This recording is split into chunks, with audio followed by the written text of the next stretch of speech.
Now I did the back one a little bit wrong because at this point the back leg shouldn't be touching the ground but just hovering above it. There we go. And now I'm going to bring all the opacities back up. I'm not going to duplicate layer 8, I'm just going to make it go away. And I'm going to bring this opacity all the way back up to 100 and make that one disappear. Now here on the Photoshop CS4 that I am using, it has animation capabilities. So I'm just going to go to Window, Animation to make the palette appear. And I don't know if you can see that, but if not, I'll just tell you what I'm doing. Now when you open it up, you have one frame. And there's a little button that looks like the same button for making a new layer on your layer palette. And I'm going to click that until I have 8 frames, because we have 8 frames in our animation. And I'm going to go here and I'm going to click on the first frame. And on my layers palette, I'm going to have the first frame visible. And then I'm going to go back to our animation palette and click on the second frame. Back to the layers palette, and I'm going to have the second frame visible and the first one invisible, so on and so forth. I think you get the idea. You're just going to keep going back and forth from the animation palette to the layers palette, making each frame visible. That's why layer names come in handy on this. That way I know what frame I'm on. Okay, I'm almost done making all my layers visible.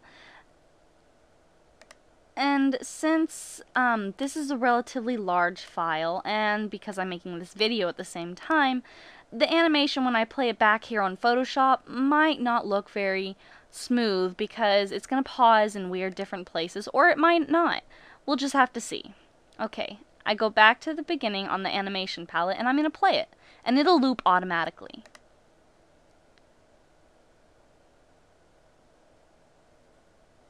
And there you go. Our little character person is moving. And you know what? I think it looks okay. And I know how my computer works, and that's not the actual speed that it's going to be at that we're viewing. That's just because my computer is being a little bogged down right now. So I'm going to go back, and I'm going to delete all those animation frames on the animation palette only.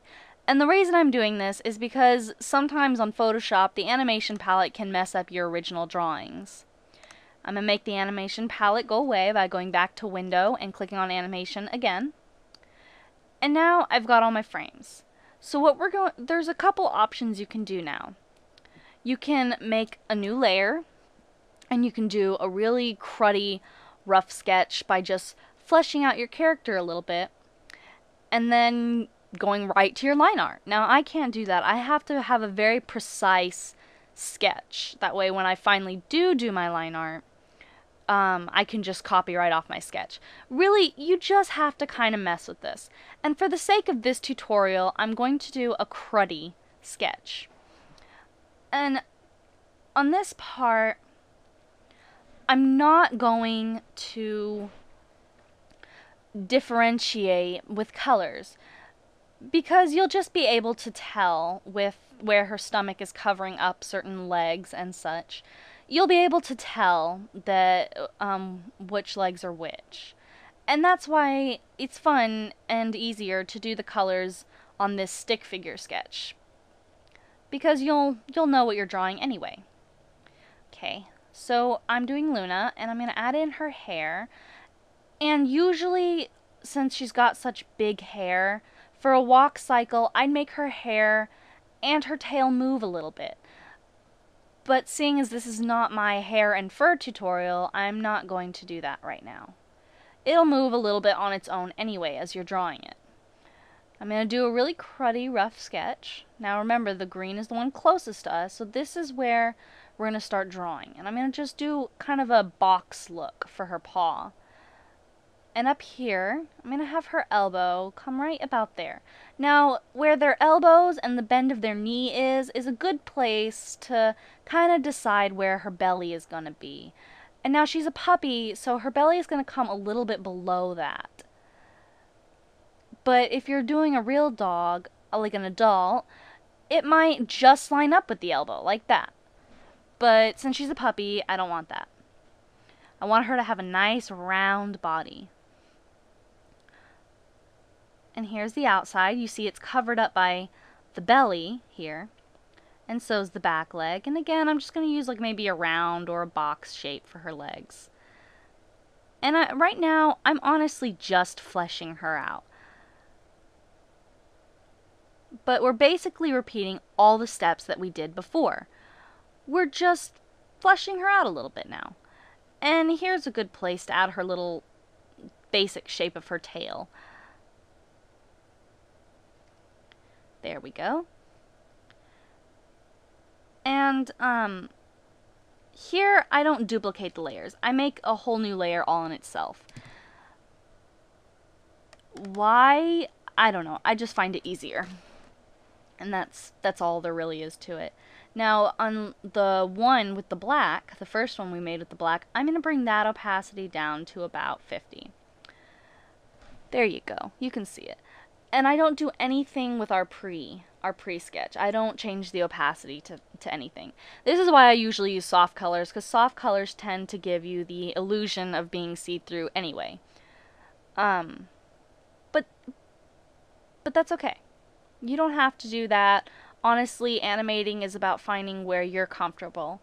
This tutorial is just to help you get an idea, and maybe even establish your own style. So I'm going to go here, and I'm going to kind of repeat the drawing frame process. Her hair, her face, you know, the usual. And I'm not really too concerned right now at following the first frame. Okay, so I'm going down here, and remember her paw's being brought back a little bit here. So that's one thing we're gonna change. And bring her little fluff right there.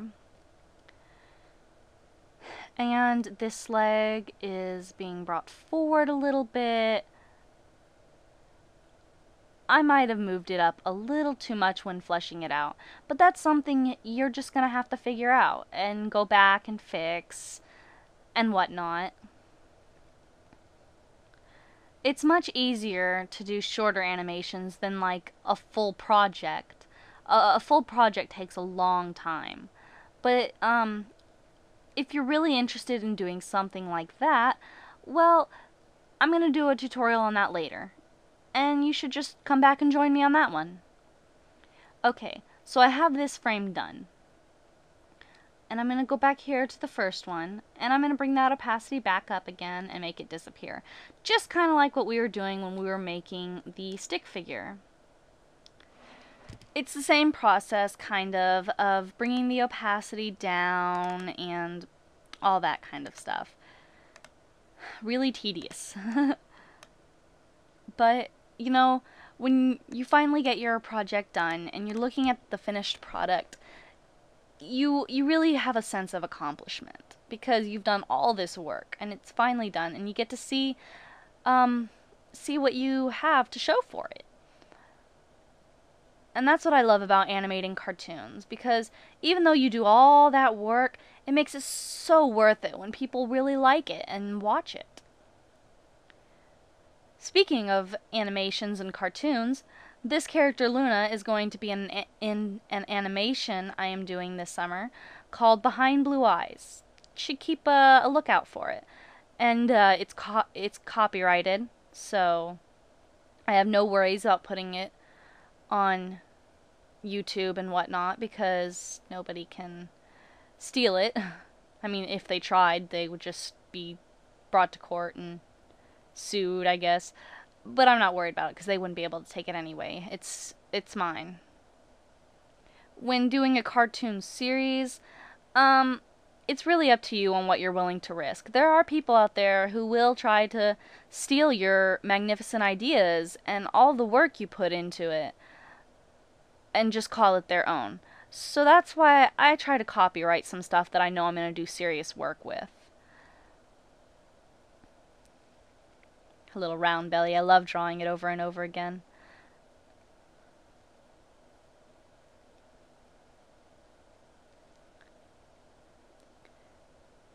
There we go. And that's our third frame.